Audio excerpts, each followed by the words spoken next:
Utah Jazz. Last season, 37 wins. This year, over-under is 35 and a half, which means they need to win 46 games. Whew. Arguments for. Let's start with this team was probably closer to a 500 team last season compared to their final record of 37 wins. There were definitely some late season shenanigans to get them down to that ninth spot in the draft. If they had have gone all out, even with their midseason trades, maybe they win another 3 to 5 games and they're like a 40 to 42 win team. Mm-hmm. I think the combination of Lauri Markkanen, Walker Kessler gives this team a really nice floor. When Markkanen was on the team or was on the floor last season, Utah was plus 10.8 points per possession better. That was right around the impact of having Joel Embiid on the floor for the Sixers last season. And then when Kessler was on the floor, Utah was a plus 6.2. If those two guys are healthy, they probably play a lot more than the 940 minutes they played together last season. And maybe that combination, playing more minutes together, just boost up that floor, whatever it is. I think another argument for is that their coach appears to be a very good coach. He's in year 2, so it fits the profile of past surprise teams. And then the last one, which I think is pretty interesting, is the combination of the John Collins trade and the rumors that they were interested in Jrue Holiday this summer suggests that this team isn't interested in taking a step back. They're not settling. They're pushing forward. Maybe that also increases the chances of an in-season trade to boost the roster. If you were gonna pick that. Mm-hmm. Now, some arguments against. While they were probably closer to a 500 team, you have to at least give some of that credit to Mike Conley, who they did trade midseason. And related to that, who is the point guard? We got Colin Sexton, Talen Horton-Tucker, Chris Dunn, Keontae George, all players who fans are probably excited about for one reason or another. They all have their strengths and weaknesses. They're probably most excited about Keontae George because he's the new rookie and it has been looking pretty good.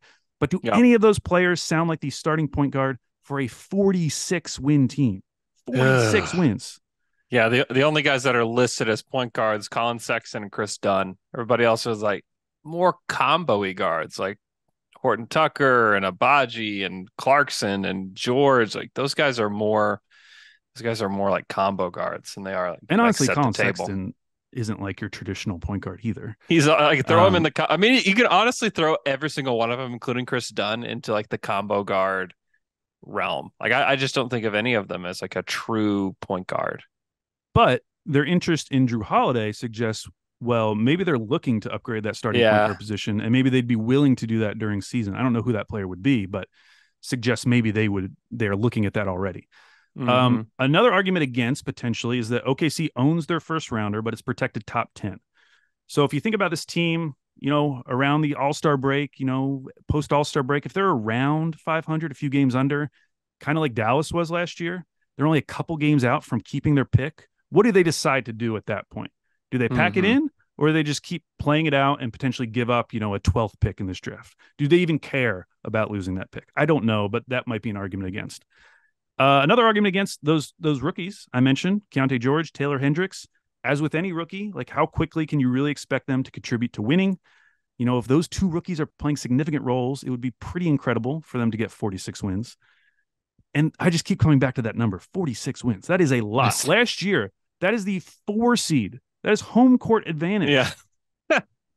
Like if you more than Phoenix, more than the Clippers, more than the Warriors. There's just like there's just no way. There just ain't no way. Yeah, if you could tell me, if you had an accurate crystal ball, not just a crystal ball, accurate one, you could tell me which point guard they were trading for, I might be willing to do it because I do like kind of the infrastructure of this team, both with Kessler and Markkanen and their head coach, Danny Ainge, who I feel like is going to find good deals for this team.